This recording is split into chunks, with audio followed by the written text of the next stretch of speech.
What is stress? That's a big question. Like, what is stress? It's something that you are pushing up against with your mind, but it's something where you're trying to express your will on the world and it's not quite coming together and you're sort of pushing up against it. What I'm doing with the wedge is I'm saying that you can expand that space between where you want to push and what that stress is. Because when you're with the Wim Hof method, you're relaxing in that cold water, right? You're not forcing yourself. You're not clenching up saying, I can do it, and like pushing yourself through as if you're fighting that stimulus.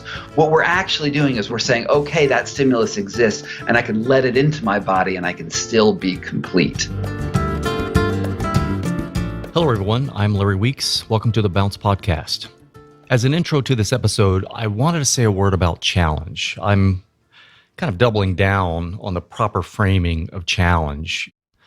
So think of what it means to challenge, to put in opposition against, or to test the abilities of something. And challenge is part and parcel of learning. Any game worth playing or any game that's any fun has to be challenging. There is a very short tipping point where easy becomes boring.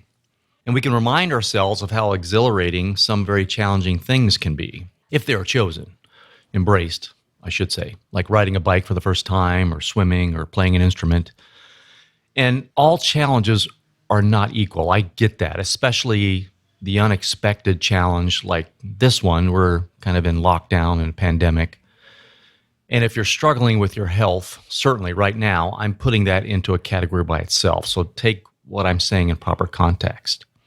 But if we can change the overall frame of unsolicited challenges presented to us, if we accept them, we can then turn them or repurpose them for our benefit. Being curious, mining for the opportunity in the challenge, be it learning something. Many people right now are just learning how to use Zoom and Skype and all these digital tools for video calls, which is challenging, but it's also an opportunity, and on the other side of it is a valuable skill and more social connection. So with that context, this show, again, demonstrates that there can be benefits from hard things or challenges. So in this episode, my guest seeks out physical stressors and uses them to kind of hack the nervous system, reprogramming its response to stressors or to challenge. My guest is Scott CARNEY, and this is the second time Scott's been on the show. Scott is an investigative journalist, anthropologist. He's a contributing editor at Wired. His writing appears in Mother Jones, Men's Journal, Playboy, Foreign Policy, Discover, Outside, and Fast Company. And his work has been the subject of a variety of radio and television programs, including NPR and National Geographic TV. And for those of you who are familiar, and maybe not so familiar with Wim Hof, who's also known as the Iceman, who's noted for his almost superhuman ability to withstand freezing temperatures. So he set Guinness World Records for swimming under ice and for prolonged full-body contact with ice. But his popularity is largely because of Scott, who wrote about Wim in his New York Times bestseller, What Doesn't Kill Us. And if you want more information on that story, on Scott's journey with him, see episode 6 of this podcast. And Scott's new book, The Wedge, The Evolution of Consciousness, Stress, and the Key to Human Resilience, is a follow-up to that book, and it's the topic of our podcast. This chat with Scott really helped me think of stress, again, as an opportunity to build some form of strength in the area where the stress is met. And I will say the flip side is stress can grow worse, I believe, if a certain stressor is avoided or if there's a certain aversion to it. There's some benefit here as to facing it, albeit in a safe way, but Scott talks about the brain's ability to build libraries of emotional experiences tied to stressful events. And he thinks you can hack the libraries by various means of exposure or wedges dealing with the stress to change how you experience it and thus increase your ability to cope. So we talk about Wim Hof and what he learned from Wim and that whole experience, the mind-body, body-mind connection, the relationships between physiological and psychological stress, what he learned about fear, how to reprogram the nervous system, placebos, managing tensions between stress and the automatic reactions our brains and our bodies have, how he uses the environment to increase his resilience. He talks about a game he invented, he discovered about playing catch with iron, which I thought was interesting. So without further ado, here's Scott. Scott, welcome to the show, man. Thanks. It's great to be here. I'm really going to push periodically the book so people read it, called The Wedge. But I wanted to tell you that you were one of the first podcasts. I got a ton of great feedback. You were the first person that kind of the light bulb went in my head that, man, when you get a guest that has a story, it is way better. It is way, because yours was so cool. Just the book was great. And we're talking about what doesn't kill us. Yeah, I got a lot of feedback, positive feedback on that episode. But let's just dive in here. Is this an outgrowth of that book and your experiences meeting Wim? That's my assumption. Yeah, absolutely. Like this is the continuation. Like with Wim Hof, I was dunking myself in ice water. I was doing his breathing method, and I was learning ways to control parts of my body in ways that I never really thought possible. And the key to that, to the Wim Hof method, is when you put yourself in a stressful situation. And for Wim, it's always ice water. It's you're controlling your bodily responses so that you're creating space between the stimulus of the ice water and how your body responds to it. And when I first jumped into the lake with him, and this was back in like 2010, 2011, this thought came into my head that I was like using my intentions and my consciousness and whatever else was in my brain to create a wedge to force that space between stimulus and response. And what doesn't kill us was this huge hit, like New York Times bestseller, like this really big thing. I helped put Wim Hof into the place where he is now, although he didn't need all that much help from me to get there.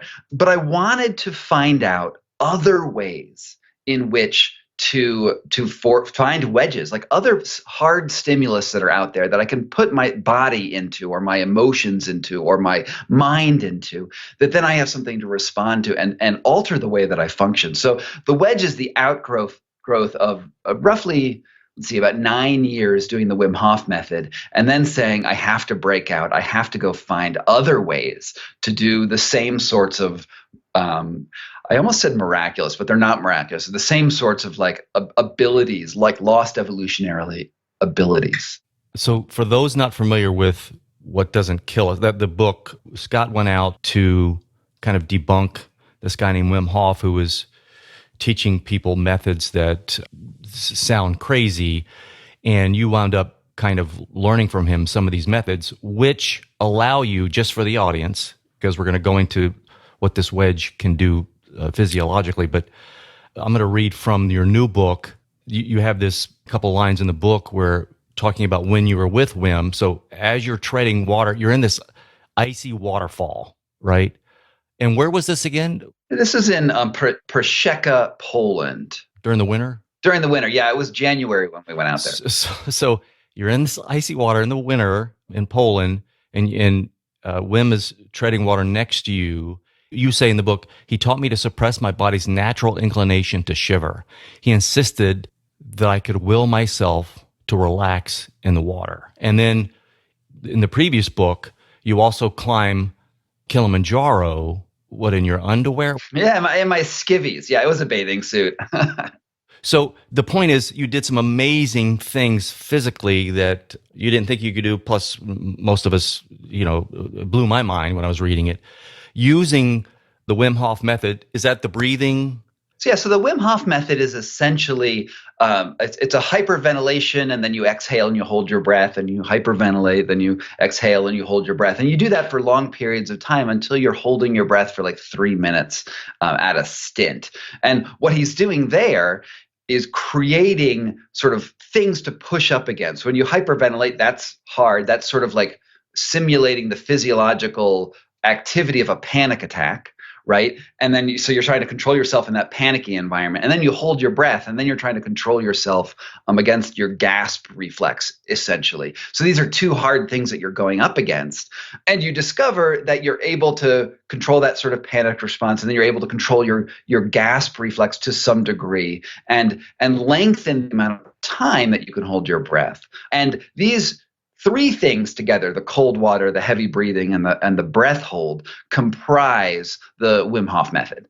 I remember, because I actually wrote about it back when you and I talked a year and a half ago, whenever it was, about your journey in that book. You did mention the wedge. You called it a wedge back then. It was kind of informal, but I wrote it. You said it was this wedge between, you were climbing a mountain and it was 30 below or something, and you had this mental, I think you used the term the wedge, this mental wedge where you imagined you had a furnace in your chest or something. It was very cool how you described it. I think it was a fire-breathing dragon in my belly is what I was thinking. I was imagining a fire in my belly, and that was keeping me warm. Yeah. But this wedge enabled you to do some amazing, to me at least, physical feats like that, and to withstand the cold and what have you. But also in that book, we talked about the stories of people that had arthritis. Some of them had debilitating either diseases or what have you that overcame them in some way working with this method. By the way, I also want to jump in and say I've been using this method ever since you and I talked. Oh, awesome. That's so cool. I just did it this morning. I mean, I went 2.5 minutes this morning. Now, I don't go the whole full four cycles or 3 cycles. I'll do at most 2, and then I have a whole meditation routine. But at the time when you and I talked, I talked about heat, and I said in Florida I'm playing tennis in the heat, and it's really getting to me. You kind of said, this is what the Army did before they go over acclimating to heat, and so that worked, Scott. I would drive in my car in this summer. I would turn off the air. I would have the windows rolled up, and I would go as long as I could in little things. I would get an office, I would shut the vents in the office to try to acclimate. And over time, in July, I'm playing 2 tournaments in a day, which I could never do before. Wow. Oh, that's so cool. That makes so much sense. Well, you're the one turned around to it. You're like, this is what the Army did. It's an acclimate. The point back then was physically you're able to do way more than you think because of what evolution has gifted us with. We just have all these modern conveniences that make us comfortable. We're never tested. Anyway, so since providing that context, we talked a little bit about what the wedge is, but let's informally define it or sum it up. Sure. The wedge is essentially what I had just said. It's like it's putting yourself into some sort of stress, some sort of external or internal stress, focusing on those sensations that stress creates in you, and then trying to modulate that stress by putting space in between the stimulus of the stress and the way your body automatically responds. So in ice water, you go in there and your natural inclination is to clench up in that ice, which activates your sort of sympathetic nervous system, which is your fight or flight responses.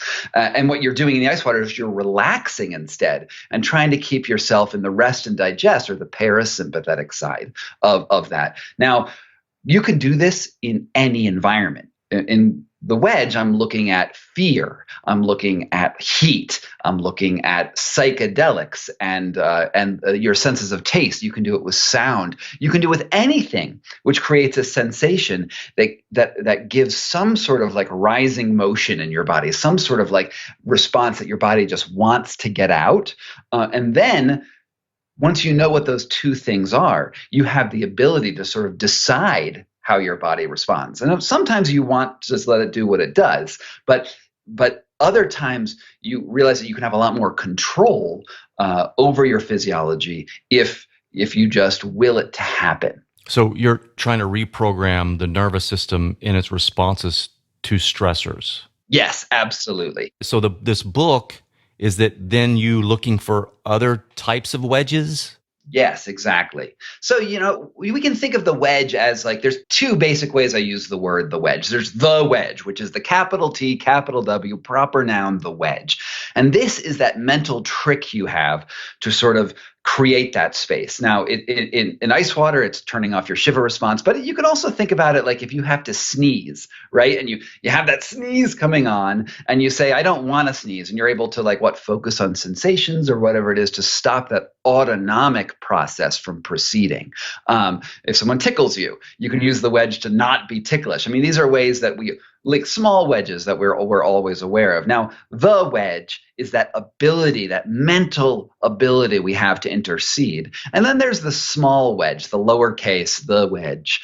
And I think of these as the ice water is the wedge, as the sauna practice is the wedge in these cases, which are the stressors essentially that we intentionally use to put ourselves up against. So let's talk about the need for a wedge.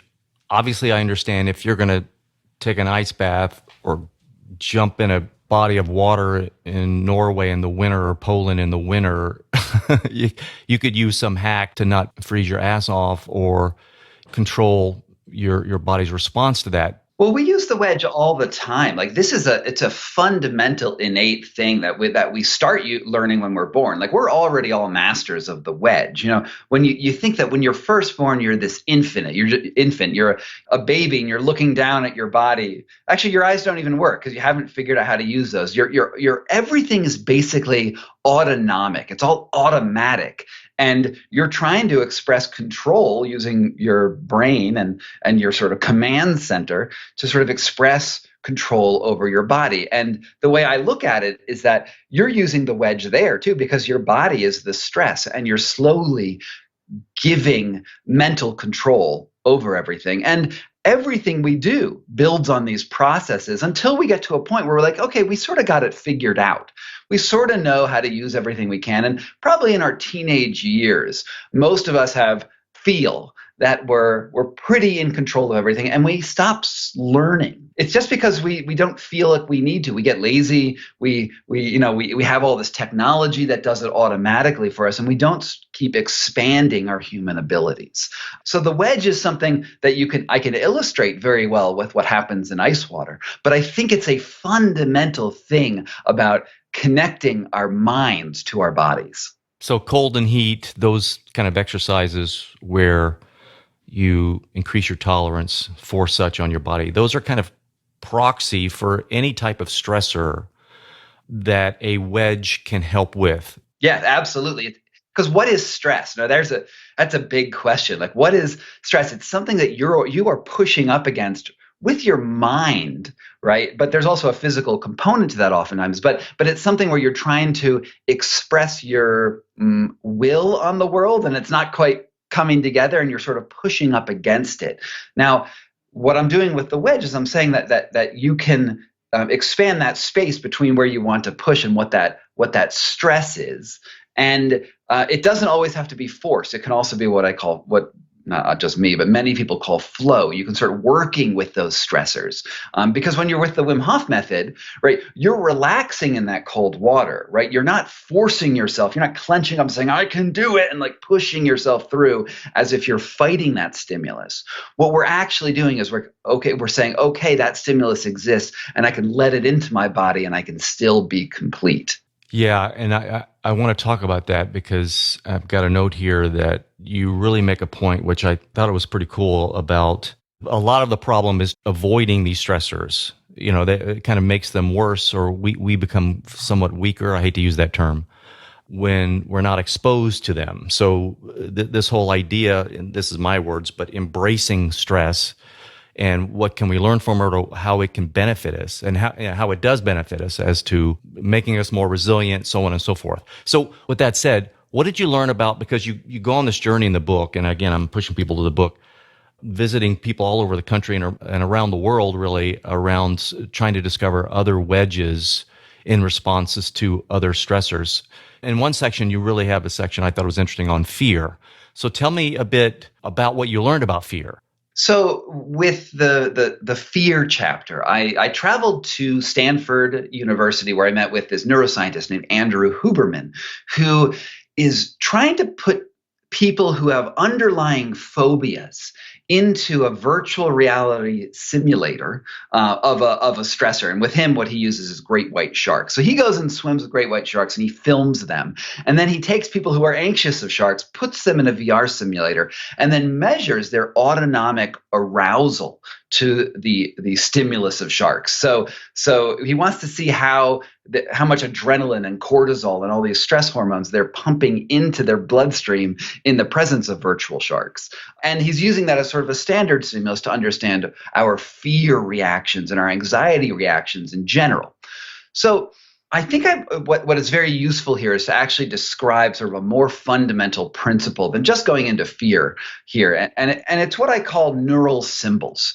Now, if you think about when you're first born, right, your brain, which is, the seat of consciousness, is floating in a warm salt bath in the middle of your skull, right? It's in a float tank, and it's in your skull. And the only way that you experience the world is through your sensory systems, through the nerve firings from your fingertips, from your eyes, from your nose. And all of that information needs to go through the wires of your nervous system and enter your brain for processing. So there's this physical proxy between consciousness and the outside world. And it's very important to understand how that process works. Now, you have to learn everything through that sensory system. And let's use the example of ice water, because we've been in the ice water area, and anyone can think about what it feels like to jump into a cold shower, right? You have this visceral response where you're sort of clenching up a little bit when you think about it. Now, the very first time you experience that, the very first time you turn that shower all the way to cold and you sit in it, what happens is the nerves detect the information, and it goes through your system, through your peripheral channels into your spinal cord, and rockets up to the very base part of your brain in the limbic system in your brain stem. And it comes in as raw data and volume. So we know it's a loud signal, and we know that there's a quality to it. But your brain, your limbic system, has no idea what that quality is because it's never experienced this before. Now, I like to think of the limbic system as something like a library. And there's a librarian in every library. And so the limbic librarian gets this signal, and she looks at it and says, it's a loud one, but I have no idea what it is, because she looks around all of her books and she says she's never felt ice water before. So she kicks it up to a place called the paralimbic system, which is super close. It's like a centimeter away. And the paralimbic system looks at it and says, oh, look, we have this new sensation.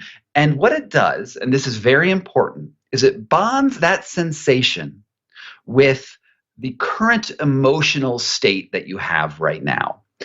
Which in the case of ice water is like unmitigated horror and terror that you're in this like cold environment. And the reason why those sensations are there probably in the first place is because when you were first born, you went from a very warm area to a very cold area, and it was a traumatic experience. So there's some sort of underlying baseline here. But anyway, it gets this thing, it bonds it with unmitigated terror and horror, and kicks it back down to the limbic librarian, who says, cool, this sensation is that emotion of unmitigated horror and terror. She files it away on her book, and then you go about your life, and you've now experienced ice water. And this combination of emotion and sensation is what we call a neural symbol. Now, here's the really important aspect of this, is that the next time you have that same sensation, it rockets through your peripheral system, it goes up into your limbic system. The librarian sees it, and she says, I've seen this book before. I've seen cold. It is unmitigated terror and horror. And she files it away, and you start having that experience again. And what this means is that every time you experience a sensation, you are reliving part of your emotional past, because she is not kicking it back up to the limbic system, to the paralimbic system. She's not kicking it up to that bookbinder. And so this neural symbol, if you think about it, your brain has to learn everything about the outside world through this process. The emotion and the sensation bonded together are like the bits and bytes of a computer program in the hardware of your nervous system. And when you get tens of thousands of these neural symbols, they act like the ones and zeros that create a computer program. They are the very base of consciousness. So what we're doing with the Wedge really isn't just relaxing in ice water and whatnot, is we're actually trying to intentionally create new neural symbols, so that we're trying to go back to that bookbinder person as much as possible to create larger shelves for how we experience the world, because we don't necessarily always want to relive our emotional past. We were trying to use this neural framework that we inherited to alter the way we exist. So in the case of fear, right, let's say you have this terrible fear of sharks, that has been wired in there because of some sort of previous emotional and sensory reaction. There are evolutionary instincts, and they definitely make the picture a little bit more complicated, and we can talk about those at some other point. But essentially, you're taking these ones and zeros, and you're afraid of sharks because you've had a negative experience at some point. And it could just be an emotional experience. It doesn't mean like you got bit by a shark, but maybe you saw Jaws and it freaked you out for a number of reasons. And now we're trying to create new symbols there. So in the virtual reality simulator, one of the symbols that's being created is before you even get into the virtual environment where you're being hunted by the shark, it is a comfortable, safe space. And so we're actually bonding that comfort and safeness with the virtual shark in order to add more books to our neural shelves, so that you become desensitized to the shark, and then you can go out and have a reduced stimulus. Is this similar to or exactly like flooding, the CBT, the cognitive behavioral techniques treating anxiety, or? Works on the same exact principles, yeah. Again, the wedge is not a totally new concept at all. Like, there's aspects of this that go all the way back to ancient Buddhism. 5,000 years ago, probably the very first meditation techniques draw on very similar principles. And CBT is a great modern example of people using similar ideas. And CBT is cognitive behavioral therapy, and it's one of the ways to reduce anxiety. What the wedge is doing is actually much bigger than just CBT, because I'm really taking this into every sort of experience that you can have, and also alter physical reactions as well, because this builds, like the ones and zeros in your brain. It also creates new ways that you can use your physiology as well. Now, one of the things that was crazy, or what was very important with the Huberman lab is, I did his virtual shark swim, right? And I went there, and what I wanted to do was feel that visceral sense of fear, so that I could have something that I could work with to sort of control that fear and do whatever grew out of it. But the problem is that it turns out I'm not afraid of virtual sharks, right? Virtual sharks do not ring to me in the same way somebody who has an underlying phobia, which is who the people you're studying. So when I walked out of the Huberman lab, I was disappointed, I would say. I was like, it was a really cool tour through your fear research, but I want to feel something visceral, and the sharks couldn't do it for me. And then what happened, which was wonderful, it was a great coincidence, is I got a text from my friend Tony, which said, "Hey Scott, you got to go meet my friend Michael Castrogiovanni, because he's got a way to put you into an instantaneous flow state with kettlebells." When I got this text message, my initial reaction is like, that's lame, because I am not a gym rat. I associate kettlebells with overly large Russian dudes, right? And I'm like, whatever. But I had some extra time, so I said, I'll see what Tony is talking about. And 3 or 4 hours later, I'm meeting Michael Castrogiovanni on the top of a hill in San Francisco. And let me paint this picture for you. Michael is a gorilla of a human. He's got huge shoulders. His biceps are the size of my legs. We're standing, sort of in a circle of sand, and he's got a cannonball in his hands. He's going to throw it at me, facing off against somebody who could definitely kill you, and he's holding a piece of iron in his hand. It is a anxiety-inducing event, because I know he's going to throw this at me. And there's this ritual at the beginning of kettlebell partner passing, as he calls it, where he looks you in the eye, and you sort of connect your distance with it visually. And then he swings the bell, and you're looking at each other's eyes. And then he swings it again. He's not throwing it at this point. And on the second swing, you move from looking at each other's eyes to looking at the kettlebell. And then he swings it again. And everyone who's listening to this has probably had the thought, oh, you're going to break your foot. And everyone's thinking that they're going to hurt themselves, who's never done this before. And on the third swing, he lets it go. It flips through the air, and my butt puckers, because I'm sure my toes are gonna be destroyed, right? And the bell glides gently into my hands. I catch it, it goes between my legs, and I throw it back to him. And it goes from this sense of danger, real danger, to dancing in the matter of a few throws. And what's going on, and what is so important about this kettlebell passing, is that you need a real threat to push against. The VR sharks wouldn't do it for me. But this, all of a sudden, I go from this fearful state into a flow state instantaneously. And we're able to do it because there is this threat of danger. And what this whole practice turns out to be is not a awesome workout to make yourself super big and fit, although I think you can do that with this. What it actually is, it's about connecting between two different people. It's about learning trust. It's about learning empathy. And when Michael Castrogiovanni, sometimes when he throws the kettlebell, he'll say to you, he'll be looking in your eyes and say, I love you, Scott, because you're supposed to throw the bell with love. You're supposed to connect emotions to the risk. And it's because you are in that presence of failure, of danger, of breaking your toe, even though this is actually a very easy practice. I know it's possible to break your toe, but I've never known somebody to break their toe doing this.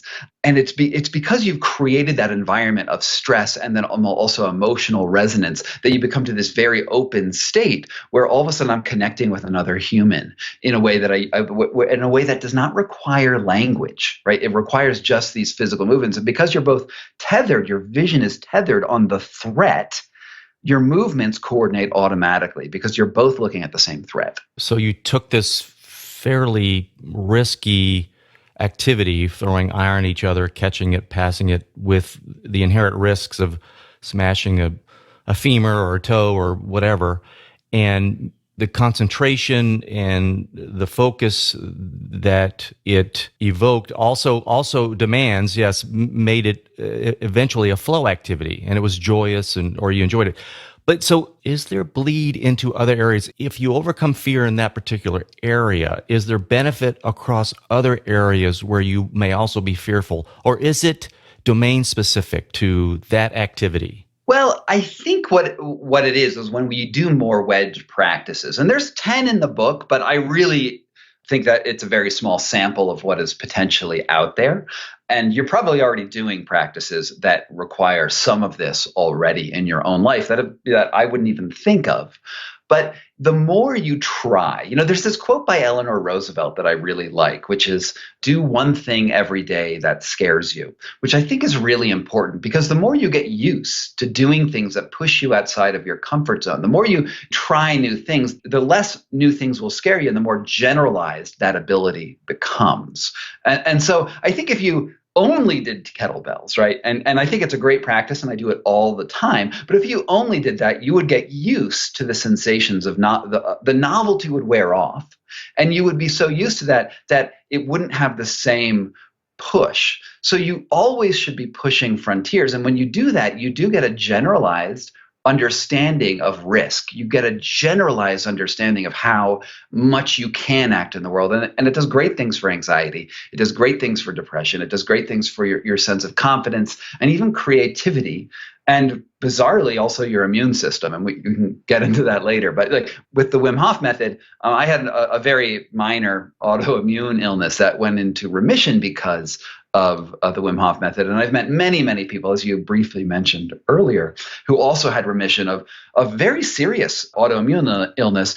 And it was because they're putting themselves in stressful situations, controlling themselves in those stress, and then giving their body, their autonomic parts of their body, the right stresses that control an out of control immune system. You're saying that the more of these type of wedges, or the more you can face fears, and not just one domain, but across domains or areas of your life, that's when it becomes generalized. The more little practices like that you do. Because I always wondered that, because I want to jump out of an airplane. I'm going to do some at some point. I'm afraid of doing it, but my thinking is, you know what? If I jump out of an airplane, everything else is cake from that point on as far as fear, I would think. Well, every experience that you have changes you. It doesn't matter what the experience is. You're always sensing and feeling things, and those are accumulating. That library of neural symbols is always growing as you get older, which is also why when you're younger, you feel things stronger because there's just less stuff on the shelves. And as you get older, there's more stuff on the shelf, so you have more to choose from. So this is sort of like what wisdom is over time. It's like having more junk out there.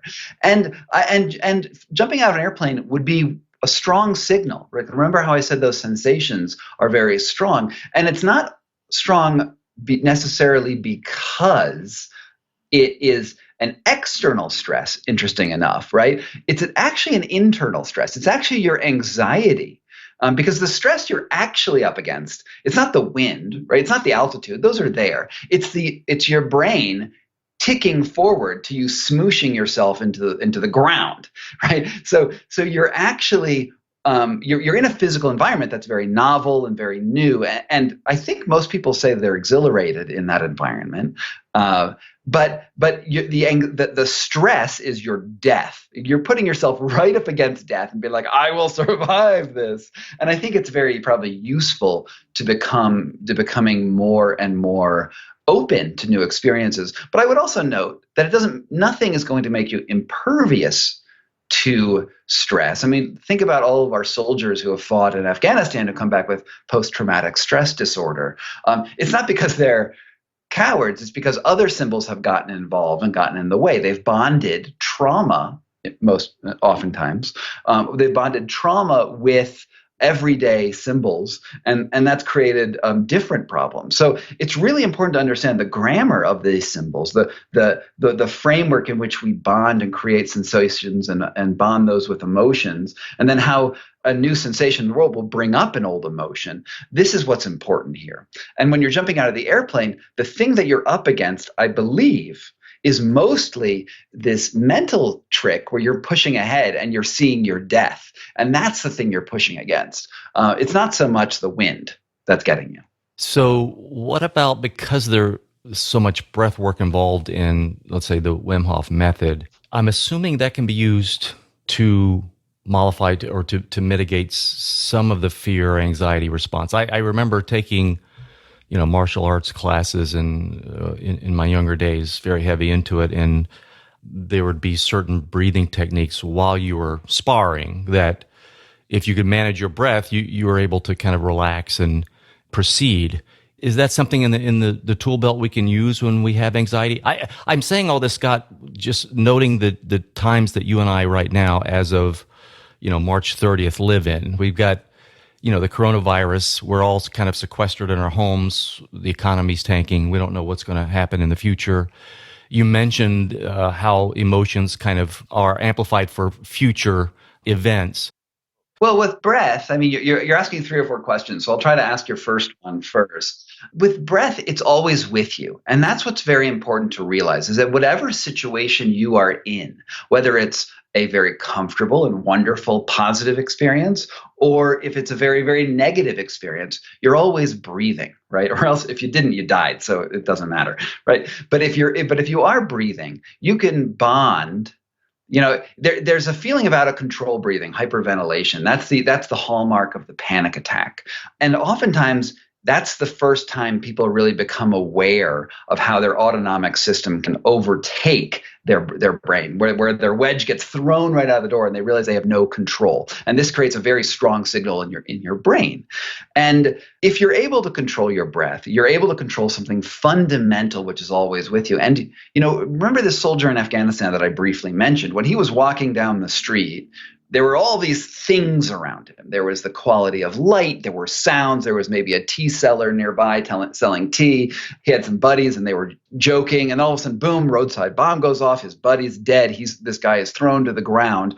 And when he's on the ground, all of a sudden his heartbeat starts coming up and he can hear his heartbeat possibly for the first time in his whole life. His breathing is out of control. And all of those sensations are bonded to that moment of trauma in the language of neural symbols, right? And so that in the future, when he's walking down the street, he's recovered 3 years later, he's walking down the street in the United States, and there's a certain quality of light that happens, and that triggers his heartbeat because the neural symbol is connected, and all of a sudden he goes into this panic attack. And if this person can learn to take some measure of control and bond new emotions to the sensations of heartbeat and breath, this person can have a good chance at having more associations that are positive with their breath, which will alleviate anxiety down the road.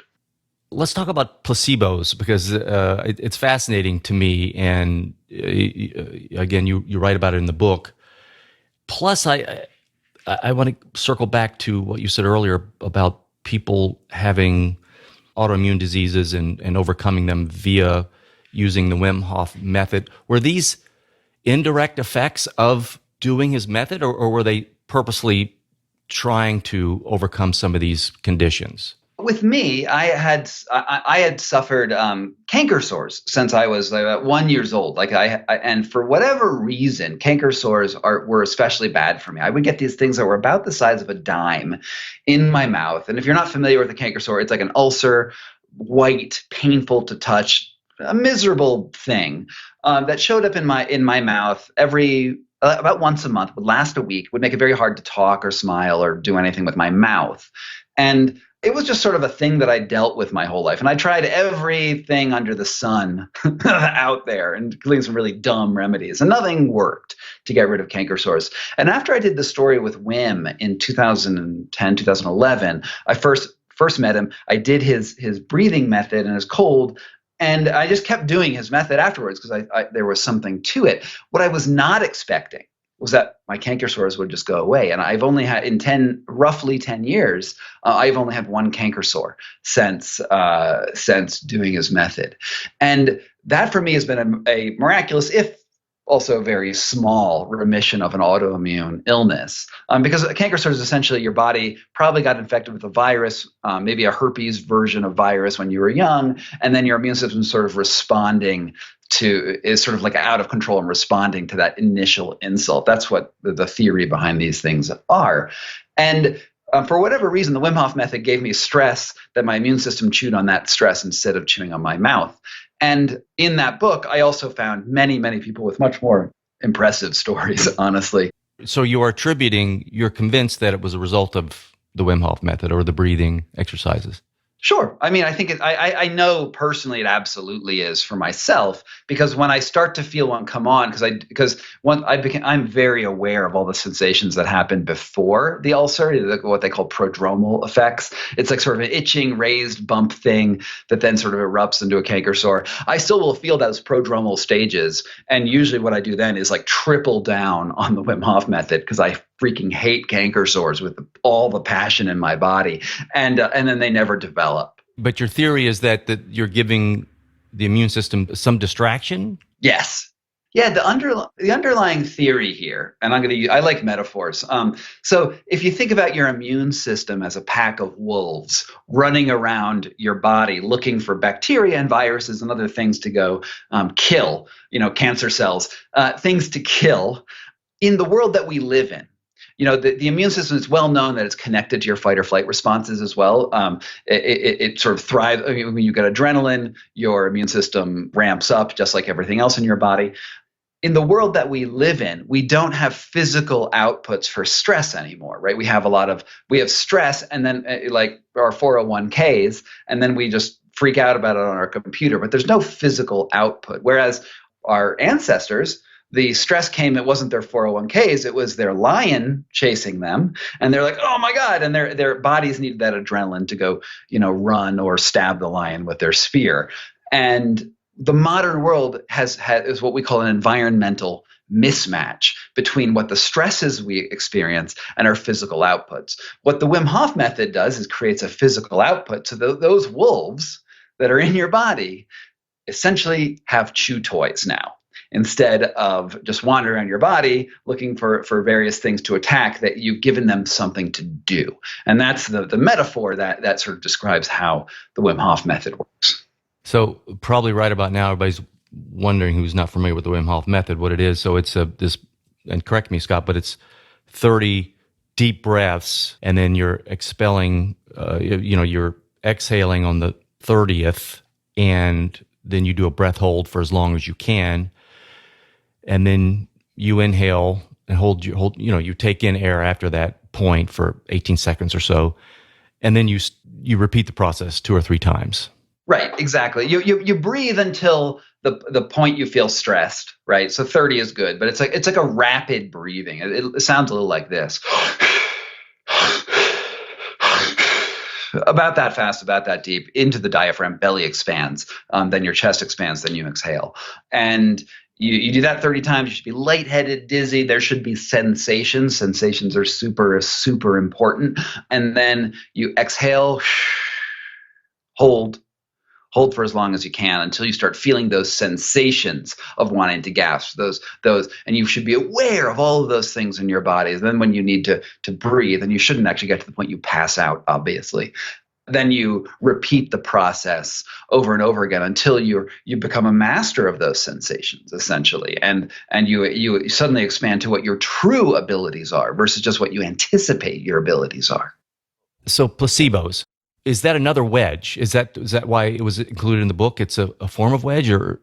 Yeah. So the thing about placebos is and now I am not against Western medicine. I just want to point this out up front, is that I am a huge proponent of what can be done with the miracles of Western medicine. But the underlying philosophical problem with Western medicine is it really treats the body as a thing to be operated upon. Sensations don't matter, really, right? You are a machine to be tweaked and fixed. And I think, and my experience, for Western medicine, what it's really, really good at is when there's an obvious physical problem that we can just fix. So antibiotics are amazing because they just nuke all the bacteria that's causing the problem. They kill the underlying issue and it's gone. You have a broken leg, you're not going to placebo your way out of the broken leg. You have to set the bone. And when Western medicine's working on a physical object where we know the physical cause, it's brilliant. It's amazing. But the problem comes with chronic illnesses, things where we're not sure of the true cause of it. And what they're doing, what Western medicine does in that case is essentially manage symptoms and tries to get the body to sort of fix itself. And the word placebo in Western medicine is essentially a bad word. It's thought of as not like if something is just placebo, it doesn't mean it was real medicine in their mind. And if we look at randomized drug control trials, they actually control for placebo. We say the medicine is good if we can prove that statistically the medicine is more effective than the healing power of the body, the placebo. But when we actually start dissecting those trials, so many medicines that are approved by the FDA, for chronic conditions, and I'm not talking about antibiotics, which really are miracle drugs, but for things that try to fix anxiety or pain or arthritis or these things that are sort of more nebulous in their causes. Cancer drugs also, same thing. What you see is that the chemical, which is the physical process, will get rated as like it's 22% effective. And it's 22% effective. That means it's acceptable. We can show that it doesn't work in everybody, but for some people it does. And when they placebo control it, what they'll often find is that it's like the placebo is like 18% effective. So the chemical is better than the placebo by 4%. And then they say, therefore, it's a good drug. But the placebo didn't matter. Now, when I look at the same set of data, what I say is, look, the healing power of the body was the bulk of the effect. And shouldn't we find ways to responsibly accentuate the placebo process? And it needs to be a complement to Western medicine because there are these mechanical things that we need to work on. But sensations, we have them in our body. They evolved because they helped our ancestors, whether they're humans or even well before humans. Our sensory systems gave us information about the environment externally and our internal environment. And we evolved the ability to manipulate those sensations because those gave us a selective advantage to survive. And I believe heal our bodies. I think that's reasonable. It's what I've seen in the world with people doing various methods, that we do have some ability to heal ourselves. And all of the wedges, I can say from personal experience and from talking with people outside the world, we can definitely see anxiety reduction, depression reduction, and I've seen autoimmune remission with the people who really sort of dig into this stuff. I'm not going to say it cures cancer. I'm not going to say it's going to make you fly. I'm not going to say you should ditch your doctor and just, throw kettlebells. But what I am saying is that these things can really have a profound effect on your physiology. And when you control your sensations, you can help alleviate and sometimes even completely get rid of chronic illnesses that have been plaguing you. Yeah, I had this fascinating conversation about placebos with Rory Sutherland, who's chairman of Ogilvy Mather, from an advertising standpoint. He wrote a book called Alchemy, and we had this whole discussion about placebos, and he writes about it in his book. He mentions I think it's the psychologist Nicholas Humphrey, that argued placebos work by prompting the body to invest more resources in its recovery. And he was saying that he believes the evolution calibrated our immune system to suit a harsher environment, which is, to your point, than the current one. And so we kind of need to convince our unconscious that the conditions for recovery are especially favorable in order for the immune system to kind of work at full tilt. Because often we can't alter our subconscious process through a direct act of will. So we got to tinker with things that we can control to influence what we can't. Kind of like what you do with your physical practices that then affect your mind, but obliquely, if that makes sense. It's this oblique hacking. Yeah, exactly. So when we say that we don't have autonomic, right? So there's these things in our bodies that are automatic that we can't control, but we do know that they're triggered by things that are outside of us, and we can control what's outside of us. So what happens with the Wim Hof method, right? I can't just think, release adrenaline right now, right? I just can't do that. What I can do is say, I want to release adrenaline. How about I go into cold water? And that's going to release adrenaline. So now I do have control over adrenaline, but I need to move myself from one environment to another, invoke those sensations, and that then triggers all of the physiological responses. What you do eventually, right, when you really gain control, is that you can start invoking those sensations in your body. Think right now what it's like to jump into ice water and feel your body clench up. Well, why is it clenching up? Because you're sort of working on those adrenal processes. You're sort of instigating those things. So you do have control to some degree over these autonomic processes, but the way you have to get into it is indirectly. Should I assume that some form of self-talk is part of the Wedge process? Oh, yeah, totally. Yeah, any trick you can manage, really. One of the things I've done when I've been very cold is I think that there's a fire in my belly or a dragon in my belly, something hot sounding, right? And I'll make sounds like I'm a dragon. I mean, I'm crazy. And that stuff all works. Like there is an element of trickery that you're supposed to do on your body if you want to change things. And it's something like the power of positive thinking. If you think the best spin on things that are coming in from the outside, that can have a profound effect on you. And what you're doing is you're inserting a wedge not in the sensory system or the neurological system, but you're doing it at the level of your mindset, and that can have a downstream effect. Like if you think of the signal coming in from your peripheral, right, and then it comes through to your brain, and then your brain responds and sends out whatever signals it needs to, adrenaline, cortisol, rest and digest hormones, whatever. At the brain point, you do have a way of also, you can predispose that limbic librarian to pull a different symbol, a different book off the shelf. And that's essentially what we're doing with that power of positive thinking. Yeah, what really helps me or has helped me is not to fight the feeling. In other words, anytime I have an aversion to a feeling or an emotion and try to avoid it or stuff it or whatever, it just gets worse. And if I can just face it and feel it, and I was playing tennis with a friend of mine, but it was an intense match, and I just started choking. Like I could feel my whole body, just some anxiety because it was a close game. But I stopped having fun, and I was like, why am I feeling all this fear, stress, anxiety? What is going on? I don't want to win that bad. What's happening? And I realized that it was just this automatic response, evolutionary response to this seemingly fight. It wasn't a fight, but my body kind of was kicking in gear, the adrenaline. And so it helped me to talk to myself internally, not out loud, but just say, hey guys, this is not a fight. I'm playing a game. I got the message. Help me win here. But don't get in my way. And it really helped. But I had to first figure out, hey, why am I clenched up? Why am I tight? So anyway, Scott, fascinating stuff. Are people sending new wedges your way? Do you have like a wedge site that you're updating? Well, I have a website, scottcarney.com. And if you wanted to read the first chapter of the book, it's free. Sign up for my mailing list and you get the first chapter.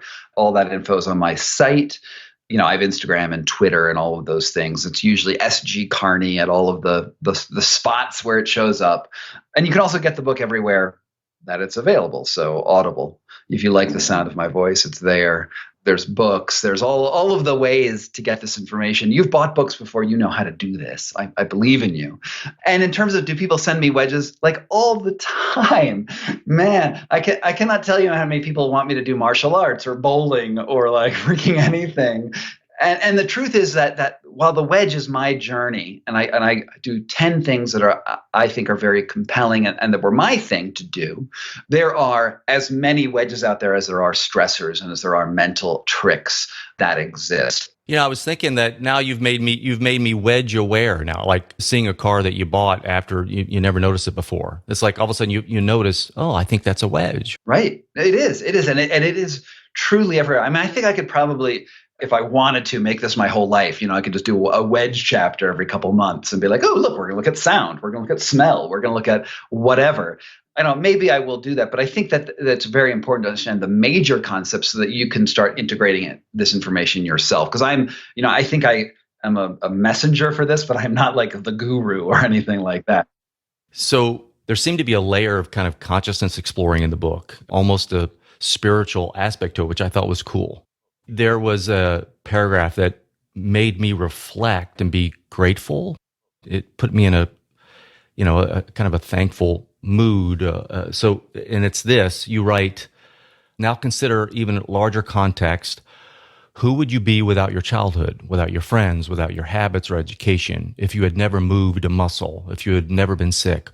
Or to paraphrase the American mystic Alan Watts, who would you be without the sun? Everything that you've ever experienced leaves a mark and makes you you. Without the sun, not only would you not be reading this book, but books themselves wouldn't exist. There would be no society to nurture you and no evolutionary process to form your blood and bones. We got to give credit to Alan Watts, who is just this amazing American mystic. And you should just go Google Alan Watts right now and listen to him because he's so profound. But yeah, I mean, the point of one of the big points in the book is that who you are is not who you think you are. Like, we have this perspective on consciousness that comes from our own place, right? Our own history, our own everything. And it's seductive to think that who we are is immutable and it ends at our skin, right? We are we, right? But the thing is that we're really just part of a bigger system. And everything has connected to make you possible, right? And your experience is very special and very important, but it's hubris to think that we are immutable and that we are not completely created by our external world. And really what's happening is that there are wedges that are bigger than we can even think about that work on the societal level, that work on the the biological level inside your body. And experience and consciousness is interdependent. And that interdependency is really, really the profound and spiritual message that comes out of the book. And we navigate the parameters of self through stress. And as you encounter stress, you actually expand your humanity, you expand your consciousness, you expand your existence by working on stresses, because those stresses are those interdependent links. You don't need to buy all of these thoughts if you want to go deep into and to learn wedge practices. But I think that this is the perspective with which I come from as I approach writing this book. Scott, thank you so much for coming on, man. Thank you. It was a blast to be here. Well, that's a wrap. Thank you for listening. If you enjoyed it, do share it with your friends and on your social platforms.